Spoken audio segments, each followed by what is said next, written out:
Hello and welcome to In Plain Sight, a podcast from Trading Hub, where we discuss the latest enforcement actions from regulators around the globe and the most pressing topics impacting the surveillance industry.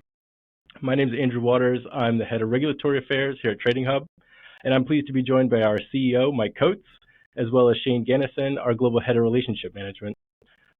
Thanks for being here, guys. I think the plan today is to go through three recent enforcement actions related to the commodities industry. Two from Australia with ASIC related to activity down there from JP Morgan, as well as one activity from Macquarie. And then another case from TotalEnergies, which Mike is going to be leading us through. And I think we'll go to that one first. So I might hand over to you first, Mike. Thanks, Andrew. So you are right. So the case I just want to talk through is came public in August this year, and tail end of August. CFTC enforcing against TOTSA TotalEnergies Trading. So this is a Swiss subsidiary of a much bigger kind of energy conglomerate, and it involves at its heart an allegation of manipulation of the physical EBOB market. So that's a market for petrol or gasoline in Europe. The manipulation of that physical market in order to benefit in futures contracts traded in the US. So maybe we should start by just talking a little bit about European gasoline markets. It's probably an area that if you are not an industry practitioner, there's no reason for you to know about it in great detail. So in preparation for this podcast, I did a bit of research into European gas markets. And there's some very interesting things. I think the first thing that I noticed was the degree to which gas isn't used very much in Europe compared to some other industrialized economies. So, Andrew, Shane, if I was to ask you to estimate the relative size of gas markets in the US versus Europe, I'm not sure if you care to hazard a guess. Well, you said gas like petrol, by the way. Yeah, I'm sorry. For our American listeners, I'm calling it gas. You are right, though. Petrol. Okay, petroleum. Petroleum vapor, yeah. I don't even know what they measured in it, so this is going to, I'm probably not going to put me in good standing. But... Pints, no? Isn't that what it is? It's a very good question, actually. So I thought that they would be measuring it in barrels, but it trades in tons.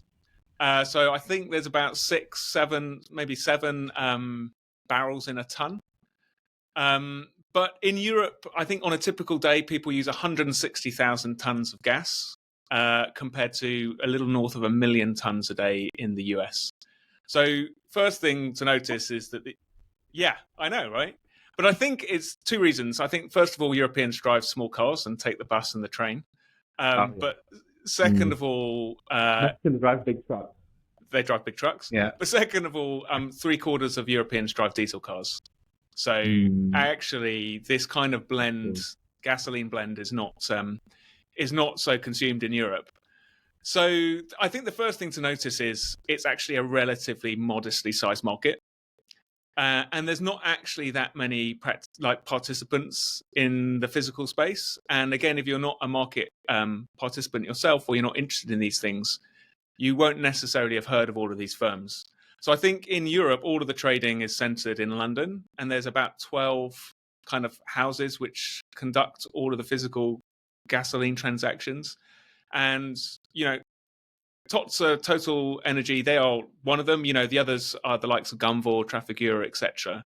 So, these are substantial players in the energy market, but they're not necessarily kind of household names. And so the way that this physical market works is that there's a trading day in London, which I think is from 9 to 5:30. And there are kind of journalistic entities. Well, in fact, there's one journalistic entity called Argus, who is responsible for recording all of the transactions that occur in that physical market during the day, during that window from 9 a.m. to 5:30. And they publish an end of day price for that market. And that end of day price then feeds through to the kind of settlement of futures contracts, which are traded out of the US. So there's two exchanges. There's ICE and NYMEX CME, where these EBOB contracts are traded, right? And so EBOB is a specific blend of gasoline, petroleum. It has specific properties, so it's got 10% ethylene in, or ethanol in. It's got a certain maximum amount of sulfur content. So this is something which has been blended specifically to be sold into the European market and delivered into Amsterdam or Rotterdam. So it's a very, very specific blend of petrol. So that's the physical market. And as I said, maybe 160,000 tons trade a day in the physical market. That's the consumption in Europe. And in the futures market, I couldn't get volumes from ICE, but from CME NYMEX, there's maybe 100 contracts or so that trade a day. And each contract is for 1,000 tons. So if we assume it's the same on ICE, maybe about 200,000 tons kind of trade in the cash markets in the US. And I suppose these are predominantly used to hedge the physical market. So that's like the description, I suppose, of the actual market. So what's the actual allegation that the CFTC brought against TOTSA? So the allegation is that in March of 2018, TOTSA had an outright short in aggregate. So, they had a big short position on the futures, on cash markets, and they manipulated the settlement price of the futures market by kind of dumping EBOB into the European market. That's the allegation. And there are some kind of facts which the CFTC provide in order to kind of support that allegation. And those facts center around the size of TOTSA's trading relative to their normal kind of volumes in March and relative to other market participants. They speak to some technical details around the specific blends that they were mixing to deliver into this contract, and we can go into that in a bit more detail. And they also speak to them trading in an uneconomic way, deliberately trading at lower prices potentially than they could have achieved in order to kind of push down the settlement price. So remember, Argus, this kind of journalistic agency which is going to publish the end of day prices, they're taking a VWAP of trades. So they're not, they are reporting faithfully the average price of trades during the day. And so if you can kind of manipulate the price of those trades lower, you're going to affect the settlement price into the futures market.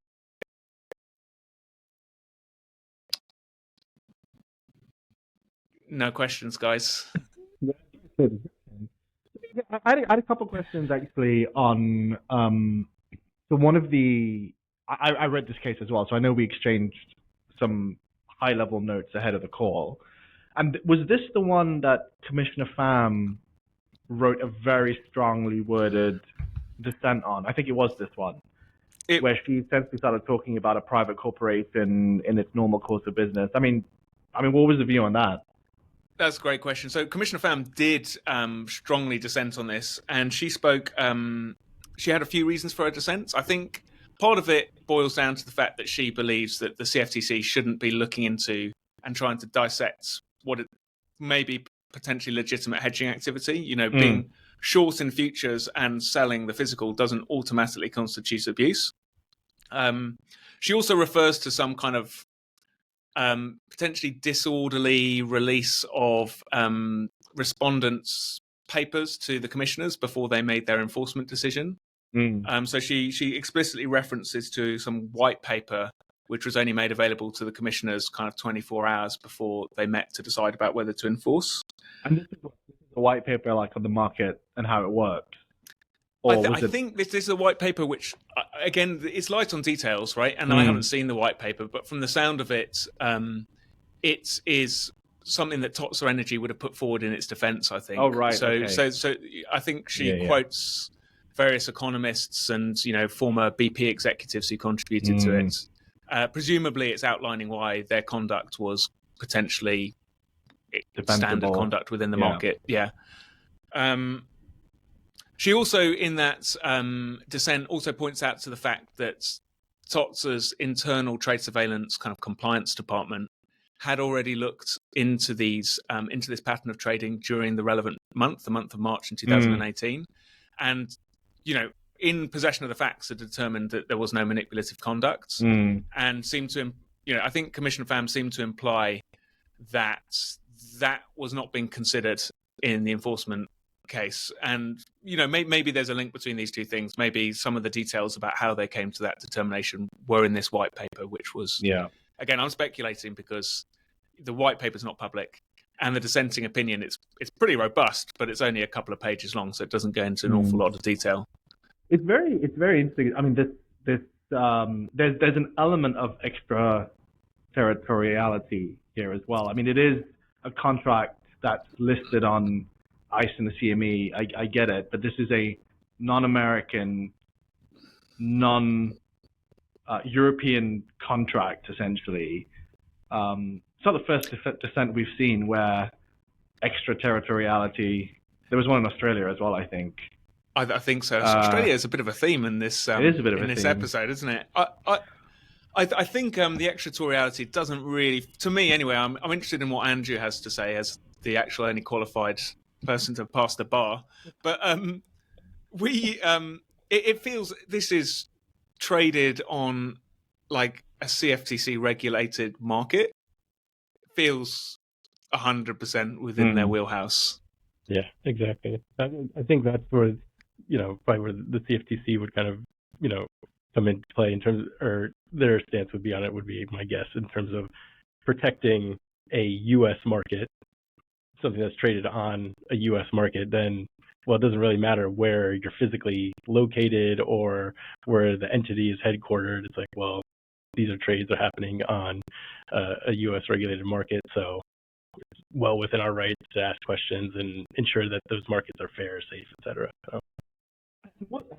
Yeah, I think that's definitely a fair point. I mean, if I look at this case and this whole futures versus benefiting the physical, I think when you have that strong narrative, I mean, we've seen cases where you sometimes, we'll get into it later on, you don't have sight of what's being benefited on the other side, but in this case, you very clearly see the physical position benefiting from the futures trading. But what I think other way around. Sorry, the other way around.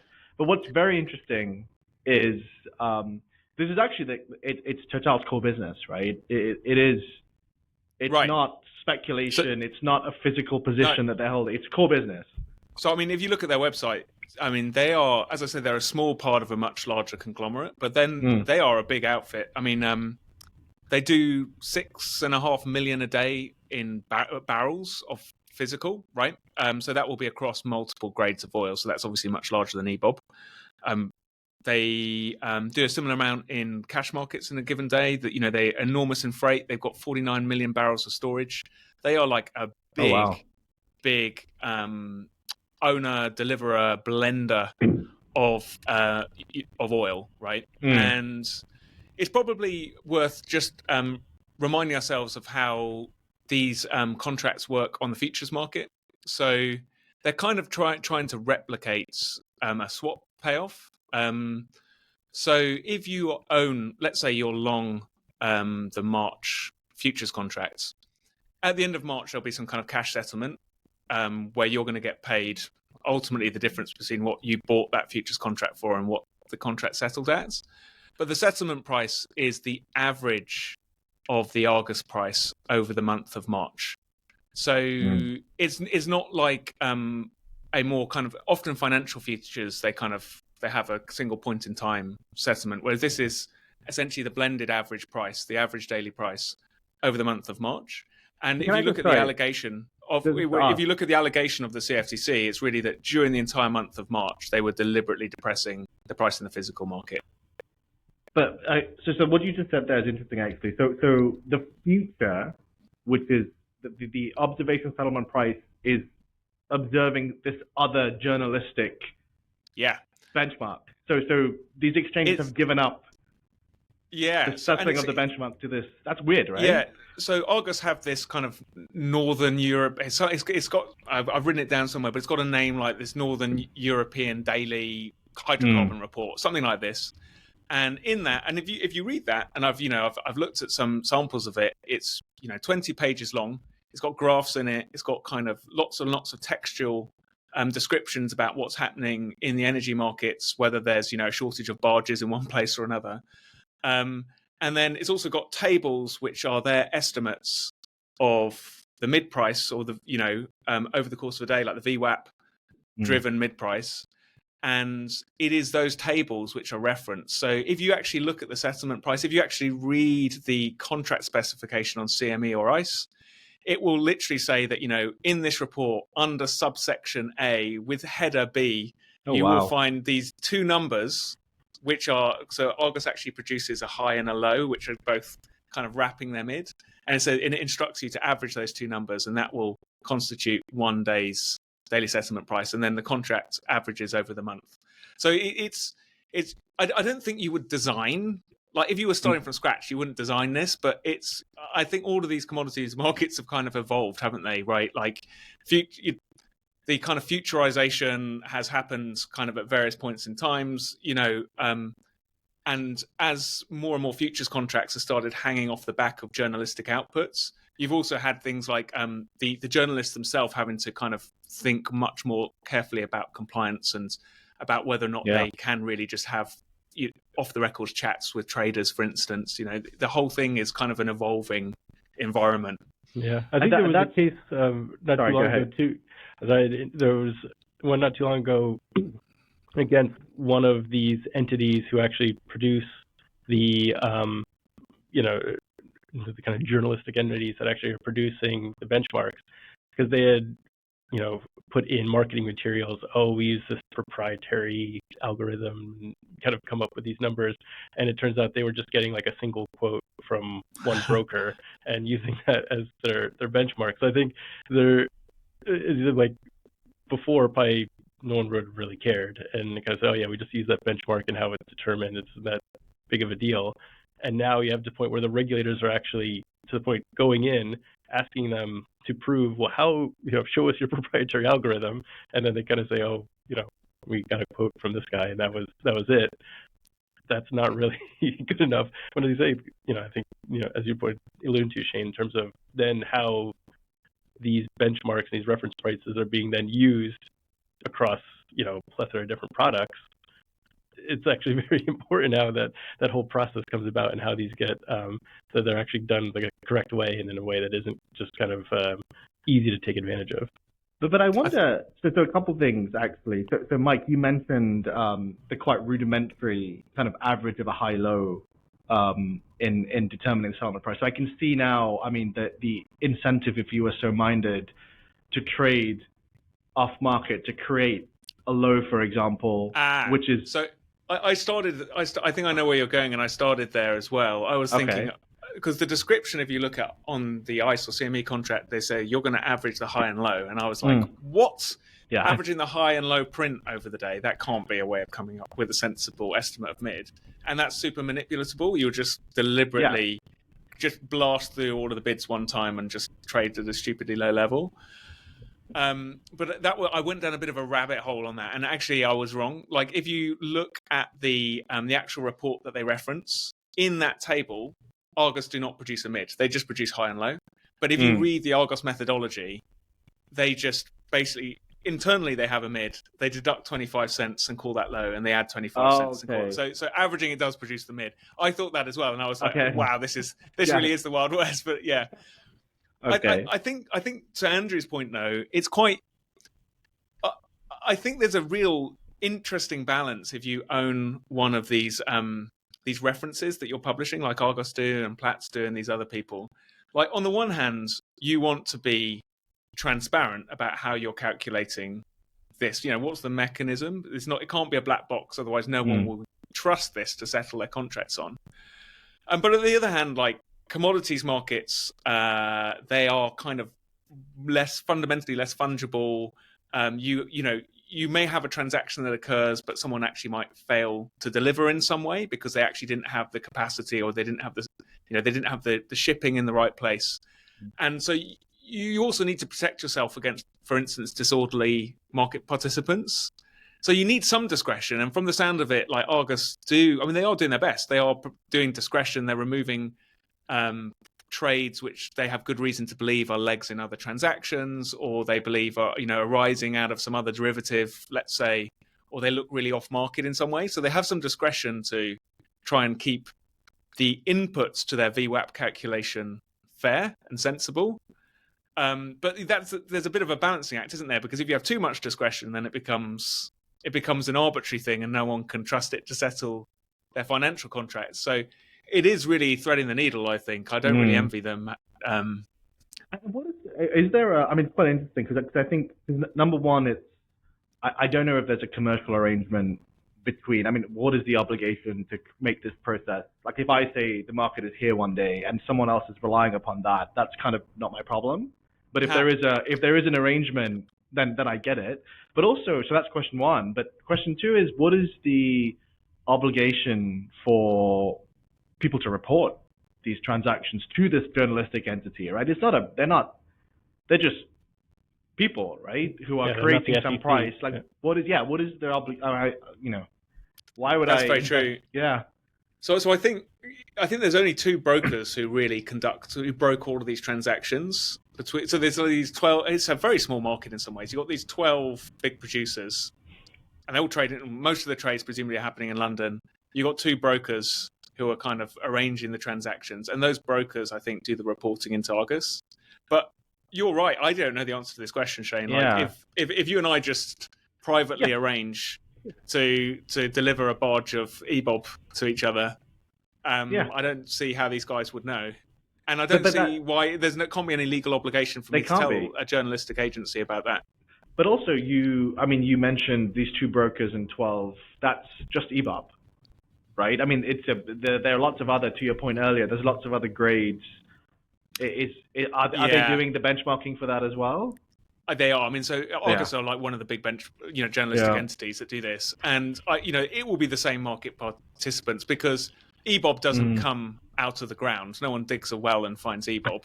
You've got some pretty refined grades of hydrocarbon, and then you're blending them with other stuff like ethanol, in order to meet the European standard for gasoline, environmental standards. And once you've done that, by the way, you can only deliver it into Rotterdam or Amsterdam. No one else wants this stuff. So at some point, once you've done this blending, but for sure, these guys are going to be blending different grades of gasoline for export to different markets. So, with different environmental standards. So shall we go into some of the details of what the CFTC kind of... I know we could spend all day on how reference benchmarks are, but I guess this is supposed to be a surveillance podcast. It's an interesting market. But go ahead. So I think there's three key facts from my reading of why the allegation points to this being manipulative. So the first is TOTSA's behaviour during the month of March. So they were unbelievably active. So in that month, March 2018, they traded their own record in terms of EBOB volumes. But more significantly, they were 60% of the market. So there's 12 market participants, and you've got to have two people for each trade. So I think the average market participant is going to be somewhere between 15 and 20% of the market, I think, if my maths is right. So these guys were 60% of the market. So they were kind of the largest contributor by far, presumably, to the actual VWAP itself. So that's the first element. To be something that pops up all the time with regulators too. Like, if you make up over 50% of the market in a specific time period or during some sort of benchmark reference rate period, and are doing something you shouldn't be doing around that activity. It feels like that continuously pops up almost in every enforcement action that's related to some sort of benchmark, marking to close, reference price transaction. Yeah, and listen, one thing that it doesn't say in this report is actually how the CFTC got onto this, right? Like, and whether it was via someone filing some kind of unusual volume. Because, as with loads, this is quite an opaque and obscure market, isn't it? And if it's not a whistleblower, and I don't know, maybe it's a whistleblower, you have to wonder what what kind of made the CFTC pick this up in the first place. Yeah. Well, if it were self-reported, I feel like they usually mention that because you'll get some credit towards that when they're figuring out the fine. But they don't always. It can't be, because they said it went through internal review and nothing. It was all fine, right? So this has to be. It's kind of quite lucrative, right? To be a whistleblower, they're paying out lots, like millions and millions of dollars. Yeah. Well, I think the fine was 48 million. I want to say I should actually know this at the back of my hand, but I'm going to say 48 million. It's certainly 48 was one of the other ones. No, wasn't that one of the other oil commodity? I could be wrong. You know what? I'm going to have a look in the paper in a second. So fact number one is that they were just this massive amount of the market during the period. Fact number two is pretty esoteric, so strap yourselves in. I'm going to have to go deeper into hydrocarbon markets. So, unbeknownst to me, until I've done this research, petrol doesn't stay the same all year round. There's like a summer blend and there's a winter blend. And I'm sure you two know the difference between those. Andrew, well, one use it in the summer and presumably one using it in the winter. Yeah, so I think, again, it's kind of partly environmentally driven, I think. So you need a more volatile, like kind of a lighter mix of hydrocarbons in winter. Otherwise, your car doesn't start easily. But if you had that lighter blend in the summer, you'd get too much evaporation and there'd be all this kind of nasty smog in the air. So they use kind of heavier hydrocarbons in the summer. And there's a period where you're allowed to use either, right? It's called the transition period. And if you go back to that London market with the two brokers, in the winter, they will only broke winter blend. In the summer, they will only broke summer blend. And there's these two transition periods where they'll broke both. And the interesting thing is that obviously the precise period, I think, is weather dependent, where they're going to make the transition. But in 2018, that transition finished, I think, in March. So you could deliver summer blend, I think, for the entire period of March. And you could deliver winter blend for most of March. But by the end of March, you had to have moved on to only summer blend. So they have like a meteorologist who's like, cold now, winter blend. And how do they? It must be. In the absence of any facts, that is what I'm going to believe. Go with that. Yeah. August again. I'm generally. So I think it is agreed, I think, and I think it is actually published, I think, in the Argus report, if there is a date where there's going to be this transition. But that kind of makes sense. This is like a super kind of specific, it's very targeted. This isn't the Mail Online or Financial Times with the mass readership. This is very targeted, this report, at a few people who are trading this stuff. It must be a busy time, I imagine, for people trying to predict that, depending on how you're going to position yourself going into that is, So if you're TOTSA TotalEnergies, right, you can blend up out of your big tanks of hydrocarbon. You can choose to blend summer blend, winter blend, whichever blend you like.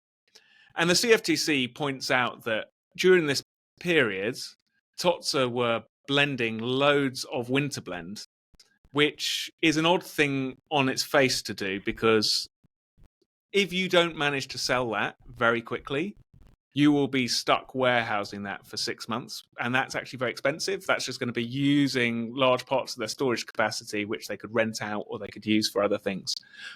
So I don't think people like storing winter blends for 6 months. So on the face of it, if they didn't have to, it's odd that they would be blending extra winter blend during this period. It's fair enough, they may already have some that they need to sell, but it's odd that they're blending up extra stuff. And reading between the lines in the CFTC kind of action, they kind of imply that this was part of messaging that there might be kind of like a forced seller to have a more detrimental effect on the clearing price.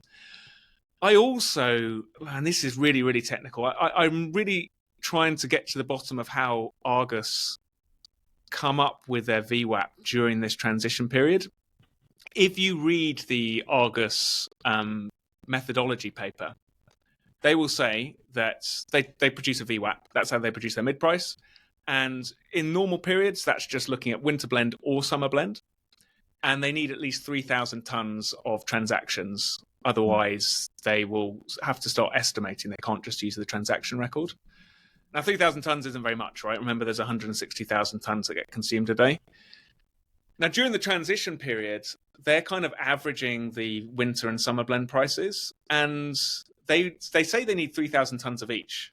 And for me, I'm not sure whether they are VWAPing each one independently and then averaging it, or VWAPing the whole lot. If they're VWAPing the whole lot, I don't know why they need 3,000 tons of both blends, right? It doesn't make... So it implies to me that they might be VWAPing each one individually. But that might be a weakness. Again, this is speculation because the paper isn't clear what they're doing. Because you can imagine that towards the end of March, most of the liquidity might be in summer blend. And so you might find that it's relatively easy to move the price of the winter blends. And if they then are averaging those two things, then that might be a smart thing to do if you're trying to push the price down. But again, I don't know that that's a fact because the paper is not clear. But either way, the CFTC think it's significant that during this period, TOTSA were not only selling aggressively, they were blending up winter blends, which they would absolutely have to sell over the period of March, and that would be interpreted by other market participants potentially as being kind of like a trap long. So, and then the final thing, and for me, actually, I think this is the bit which for me most is indicative of potential market manipulation is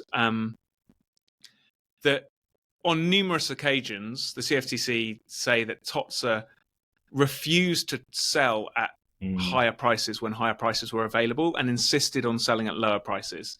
Now, it's quite hard, I think, to think of an innocent explanation for that. There might be one. I'm not saying that there isn't, but without further details, it's quite hard. But the CFTC actually quotes a series of these in their findings. So on March the 2nd, they refused to sell at a higher price. They could have sold at $2 a ton higher, and they said, absolutely not. I want to sell at the lower price. It's odd if you're selling something. On March the 5th, exactly the same, but they could have sold at $10 a ton higher. Now, I think the smallest clip that people trade, I think, is 2,000 tons. So that's like they just said no to $20,000, right? I don't want that $20,000. You keep it. It's a bit weird, isn't it? March the 12th, same story. They were offered between $4 and $9 more, and they turned it down. March the 13th again. March 16th again, and on March the 16th actually, and if only we had access to the WhatsApp records, the CFTC actually quote they make the following quote. On March the 16th, in a chat with an EBOB broker, TOTSA's trader communicated an indicative offer to sell winter grade EBOB and was subsequently informed that another market participant wanted to buy winter grade for $3 more per ton than the price at which TOTSA was seeking to sell. The trader asked the broker to call him, and shortly thereafter, the broker sent a WhatsApp message to the trader stating that he had spoken with the other market participants and that the other market participant was now prepared to buy at TOTSA's lower price. Now, on the face of it, that does sound quite odd. You kind of really wish that you could read the WhatsApp message and hear the call between the broker and the other market participant. But it certainly feels very, very uneconomic on the face of it to insist on selling something you own at a lower price than is available. Yeah.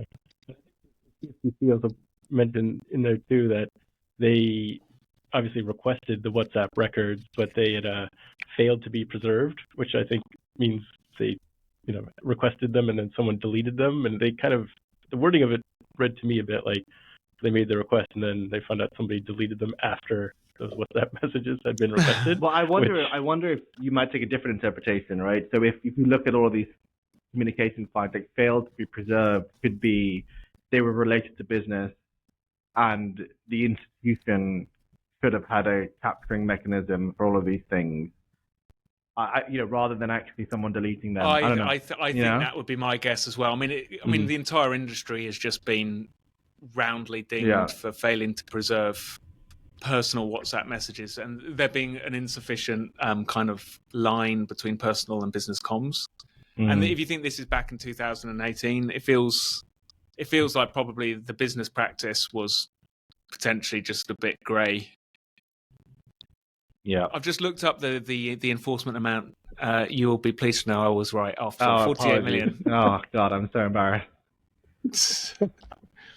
No, but anyway, I mean, I think this is an interesting case. I mean, it's not the first time I don't think that there's been an accusation of physical market manipulation, kind of creating a profit in the futures market. I think for this to have worked, obviously the short position in futures must have been larger than the long position in physical, or the amount sold. Now, the paper doesn't actually enumerate that. There's no it doesn't actually talk in terms of position. There's some interesting introductions to the insane technicality of physical commodities markets. Like, outsider looking in, there's no reason that you would anticipate that people would be blending slightly different mixes of deliverable kind of physical oil in order to present a different picture to market participants, and that might kind of have potentially, and again, without speaking to Argus, we wouldn't know, but potentially create an outsized variation in a benchmark.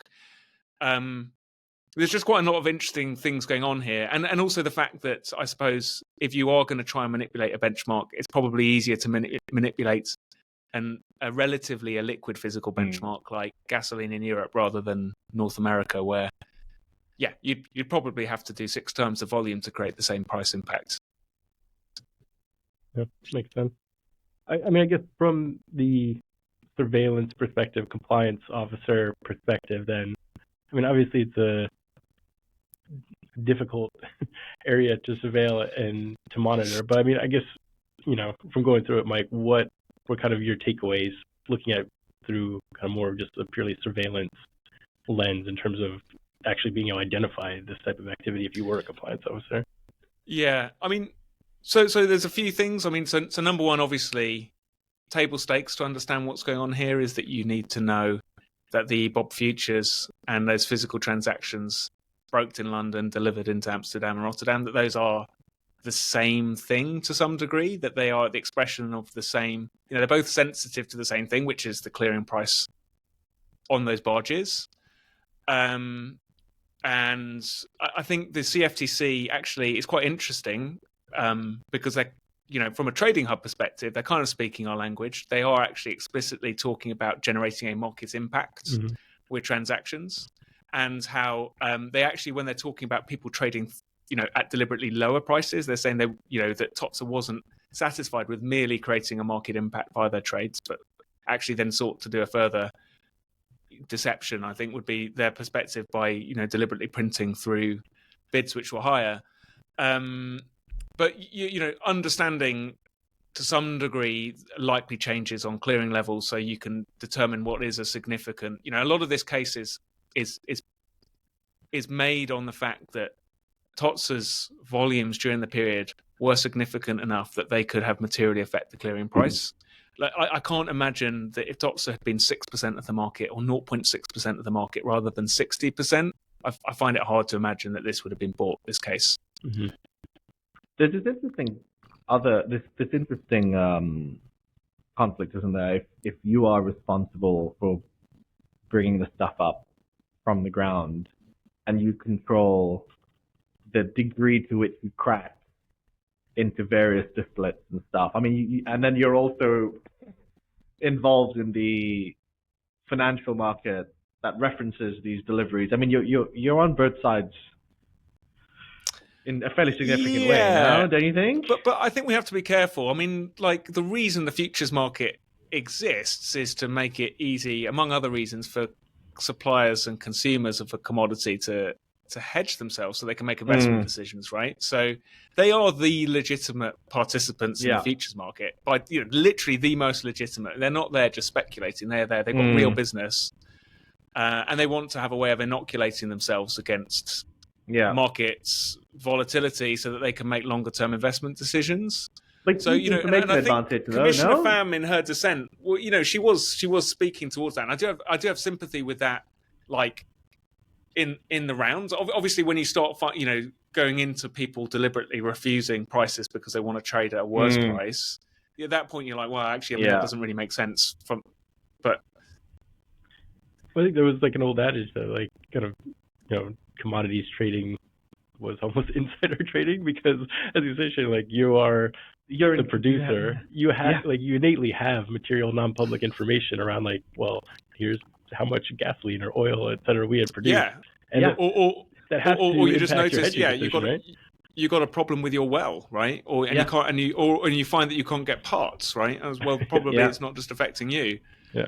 And then you have the producer who, if you think about the natural participants, as you said, Mike, you have the producer and then you have the consumer. The information is asymmetric, right? Because the producer knows everything. The consumer is just trying to, position themselves to when they consume. It's kind of.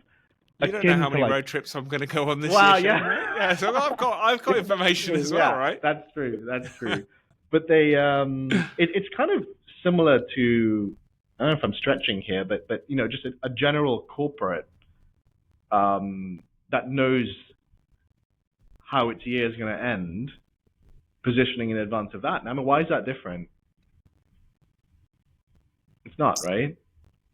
It's an interesting one, isn't it? So let's imagine, let's make this a bit more homesy, right? Imagine that you're a potato farmer, and you have but let's imagine that you have sold forward your potato crop, right? So you are obliged to deliver a certain amount of potatoes at a certain amount of time. And one morning you wake up and you discover that all of your fields have got blight. Right? Yep. You are going to need to buy potatoes from someone else in order to fulfill your order, right? And you might do that immediately, or you might go and do that synthetically via the future. Feels a bit harsh to say you can't do that because you've got inside information that you know that your field's been blighted, no? I mean, I think it's really easy to make people look more sinister when you're talking about big oil or something, right? But if you boil it down, it's like it's the same problem, isn't it? Yeah. But these guys have also sold stuff forward, haven't they? Yeah. Well, I think to Shane's example, there's a difference in obligation, right? Because like the corporate doesn't really need to pre-position himself ahead of, potentially, good or poor earnings versus the commodities producers. That's how it works, where they're going to have, agreed ahead of time, I'm going to produce X many potatoes and things like that. So I think it puts them in a different space. Yeah, but also the potato farmer, I think the potato farmer can obviously position himself or herself based on the blight on the field. But if the potato farmer is aware of their position and tries to pretend that, you should sell more potatoes forward to things are going great. The market. Then that's when you're acting. Yeah, well, I mean, at some point you're talking about the Onion King or something, right? Yeah. Anyway. Yeah. But the other thing I would just to return to the case in hand, right? Let's potatoes are all very well and good. You can see looking forward to my dinner, but the other thing I suppose is that with these particularly oil and regional legislation, everyone thinks about commodities as being fungible, right? To some degree, like crude oil, is one barrel's just as much, much of a muchness with another. At some point, once you've blended this thing and invested, you've paid money to blend it as well to a very specific recipe. It's not really very fungible. It's only got one place it can go, isn't it? So, at the point at which TOTSA blended up all of that extra winter grade, it had to go to Amsterdam or Rotterdam. It couldn't go anywhere else, right? They are kind of creating supply by doing that, which obviously has a price impact. Yeah, it was a really interesting case. I learned a lot more about, the European gasoline and EBOB consumption that I had known before going into it. All right, well, I think that's all the time we have on today's episode. Thanks so much for the information about the TotalEnergies case, Mike. Everyone, please join us in the next episode where we go through a very interesting case out of Australia involving Macquarie Bank, and we'll speak to you then.